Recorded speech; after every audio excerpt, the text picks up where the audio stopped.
ഡൽഹിയിലെത്തി India gate ഒന്ന് വലയം വെച്ച് സരോജിനി മാർക്കറ്റിൽ പോയി ആവശ്യത്തിനുള്ള സാധനങ്ങളെല്ലാം കരുതി ഷൂവും ജാക്കറ്റെല്ലാം സെറ്റാക്കി ബസ് പിടിച്ച് ഹിമാചലിലോട്ട് കയറാൻ വേണ്ടി ബസ്സിന് വേണ്ടി വെയിറ്റ് ചെയ്തു. ബസ് വന്നു, ബസ്സിൽ കയറി. ആ സമയത്ത് അറിഞ്ഞ ബസ്സിൻ്റെ കണ്ടക്ടർ പനിയായിട്ട് ബാക്കിൽ കിടക്കായിരുന്നു. ഞാൻ ഡ്രൈവറോട് ഞാൻ ഫ്രണ്ടിൽ കണ്ടക്ടറായിട്ട് നിന്നോട്ടെ എന്ന് ചോദിച്ച് എനിക്ക് വീഡിയോ എടുക്കാൻ വേണ്ടിയൊക്കെയായിരുന്നു. മുമ്പ് സമ്മതിക്കുകയും ചെയ്തു. പിന്നെ ഞങ്ങൾ രാവിലെ വരെ സംസാരിച്ച് നല്ല ഫ്രണ്ട്ലി ആയി. അത്യാവശ്യം കുറേ കാര്യങ്ങളൊക്കെ ഷെയർ ചെയ്തു. ഒരു വെറൈറ്റി ഫീലിംഗ് ആയിരുന്നു. ഞാനെൻ്റെ ബോക്സിൽ സോങ് ഇട്ടായിരുന്നു. ഫ്രണ്ടിലാണ് യാത്ര ചെയ്തത്. അങ്ങനെ കസോളിലേക്കുള്ള ബസ് അതും മോർണിംഗ് തന്നെ കിട്ടിയതായിരുന്നു. അന്ന് ഇറങ്ങിയ സമയത്ത് തന്നെ ഞങ്ങൾക്ക് ബസ് കിട്ടി. ഇങ്ങനെ കിട്ടാറില്ല. ആ ബസ്സിലെ ബോക്സും പെട്ടെന്ന് ഒരു കുണ്ട് ചാടിയപ്പോൾ ഓഫായി. അപ്പോൾ എൻ്റെ ബോക്സ് തന്നെ ആ വണ്ടിയിലും ആ ബസ്സിലും ഞാൻ വെച്ചു. എന്നോട് വെക്കാൻ പറഞ്ഞു, ഞാൻ വെച്ചു. ഇത് ഫവാസിൻ്റെ വൈഫും. ഫവാസ് കല്യാണം കഴിഞ്ഞ ശേഷം എപ്പോഴും പറയും, എനിക്കെന്ത് മണാലി പോകണോ, എനിക്ക് നല്ല പാക്കേജ് ഒപ്പിച്ചിട്ടുണ്ടെങ്കിൽ പാക്കേജിൽ പോകണമെന്നും ആഗ്രഹമില്ല, ഈ കൂടെ വാ. പക്ഷേ കുറേ പ്രാവശ്യമൊന്നും എനിക്ക് വരാൻ പറ്റില്ലേനും. പിന്നെ ഒരു സുപ്രഭാതത്തിൽ നമുക്കൊരു പോവാം എന്ന തീരുമാനം എടുക്കുകയും ഞങ്ങൾ മണാലിക്ക് ഞാൻ പോകത്തില്ല, കസോളിൽ പോവാം, കസോളിൽ നിന്ന് ടോഷ് വില്ലേജിലോട്ട് പോവാം എന്ന് പറഞ്ഞ് ഞാൻ അവരെ കൂട്ടിയെ. പക്ഷെ എനിക്ക് ഇവർ രണ്ടുപേരും അങ്ങോട്ട് എത്തിക്കാൻ പറ്റുമോ എന്നുള്ളത് എനിക്ക് ഭയങ്കര ആശങ്ക ഉണ്ടായിരുന്നു. സോ അത്യാവശ്യം നടക്കാനുണ്ട്, ട്രെക്ക് ചെയ്യാനുണ്ട്. പക്ഷേ അവനും അവൻ്റെ വൈഫും അടിപൊളിയായിരുന്നു.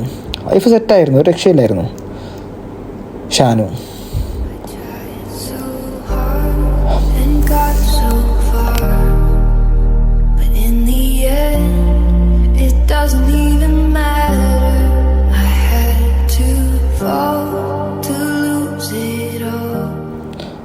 അങ്ങനെ ഞാൻ എങ്ങനെയൊക്കെയോ നടന്ന് അവരെ കർമ്മയിലെത്തിച്ചു.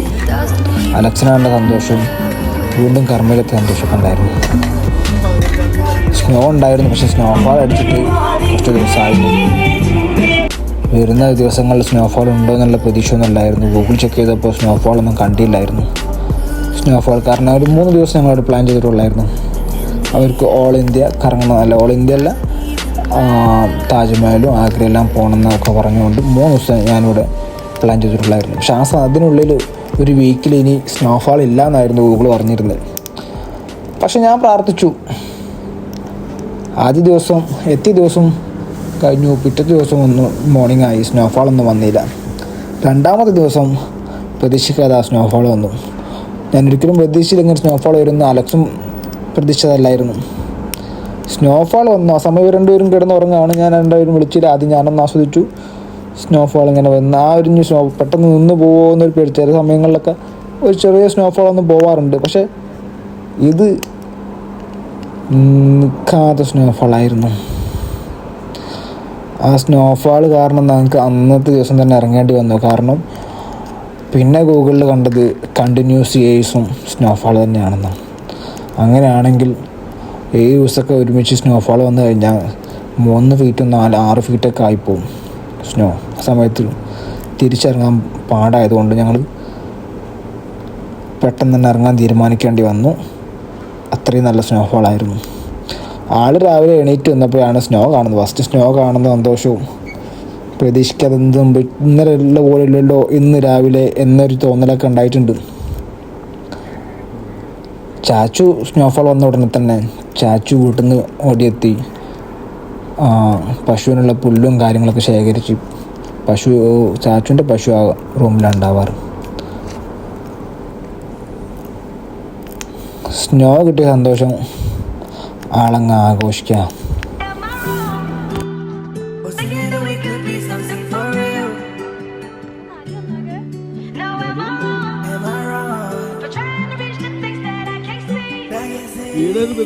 Yo, Vanessa got the sauce.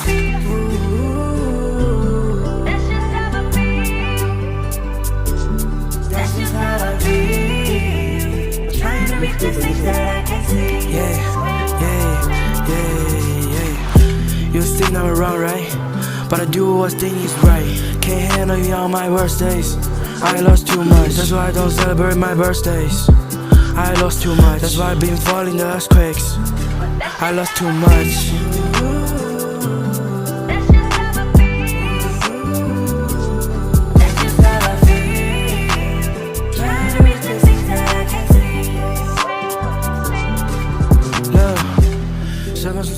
什么是对，什么是我的 can't say。ഈ സമയത്തും ഫവാസ് കിടന്നുറങ്ങാനായിരുന്നു. അവൻ അറിഞ്ഞില്ല സ്നോഫാൾ അടിച്ചോന്ന്.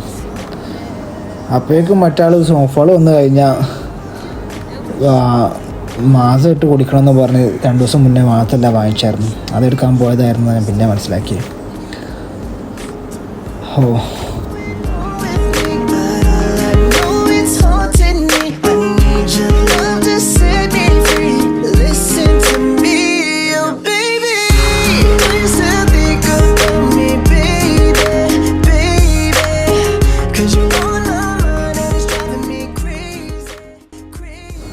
ഇപ്പോഴാണ് ബോസ് എണീറ്റ് അറിയുന്ന സ്നോഫാളൊക്കെ വന്നിക്കണ്. ഇനി ഒന്ന് നടക്കാം. ആഹാ,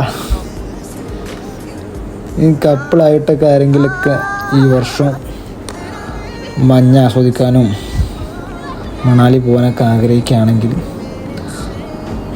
നിങ്ങൾക്ക് ട്രെക്ക് ചെയ്യാനൊക്കെ ആഗ്രഹിക്കുകയാണെങ്കിൽ നമ്മൾ സഹായിക്കാം. നമ്മളല്ല, നമ്മൾ റോക്ക് ദ പീക്ക് നിങ്ങളെ സഹായിക്കുന്നതാണ്. റോക്ക് ദ പീക്ക് എന്ന് പറയുന്നത് ട്രെക്ക് കൊണ്ടുപോകുന്നവരും പാക്കേജ് അല്ല, ഒരു ട്രെക്കിംഗ്. ഹിമാചലിൽ വന്നവർക്ക് അവിടെ നിന്ന് അങ്ങ് ട്രെക്ക് ചെയ്യാനും അവരെ പ്രത്യേക സ്ഥലങ്ങളിലൊക്കെ കാണിക്കാനൊക്കെ വേണ്ടിയുള്ളൊരു ടീമാണ് റോക്ക് ദ പീക്ക്. അവർ നിങ്ങൾക്ക് പരിചയമില്ലാത്ത സ്ഥലങ്ങളിലൊക്കെ അവർക്ക് പരിചയമുള്ള സ്ഥലങ്ങളൊക്കെ നിങ്ങൾ കാണിക്കാനും നിങ്ങൾക്കൊരു സപ്പോർട്ടായിട്ടൊക്കെ ഉണ്ടാകുന്നൊരു ടീമാണ് റോക്ക് ദ പീക്ക്. അത് ജസീർ എന്ന് പറയുന്ന നമ്മുടെ ഫ്രണ്ടും അലക്സും ഇർഫാനൊക്കെ ആയിട്ട് ഹിമാചലിലെത്തുന്നവർക്ക്, ട്രെക്കിങ് ആവശ്യമുള്ളവർക്ക്, ട്രെക്ക് ചെയ്യാൻ ആഗ്രഹിക്കുന്നവർക്ക്, അവർക്ക് വേണ്ടി തുടങ്ങിയ ഒരു കമ്പനിയാണ്. നിങ്ങൾക്ക് ആർക്കെങ്കിലുമൊക്കെ അങ്ങനെ ചിന്തിക്കുന്നുണ്ടെങ്കിൽ റോക്ക് ദ പീക്കിനെ ഞങ്ങൾക്ക് സെലക്ട് ചെയ്യാവുന്നതാണ്. ഞാൻ ഇതിൻ്റെ പേജും കാര്യങ്ങളൊക്കെ ഇതിൻ്റെതായ അറിയിക്കാം. എന്തായാലും ഇവരെ ട്രിപ്പ് ഇവരെ ആഘോഷിച്ചു. സ്നോഫാൾ കിട്ടി എന്നാണ് വലിയ സന്തോഷം.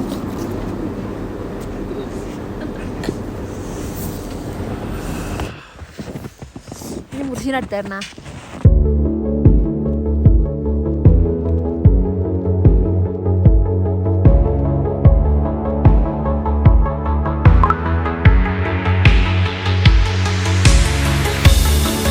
അങ്ങനെ അലക്സും പഴയതൊക്കെ ഓർത്തിങ്ങനെ സ്നോഫാൾ ആസ്വദിച്ചു.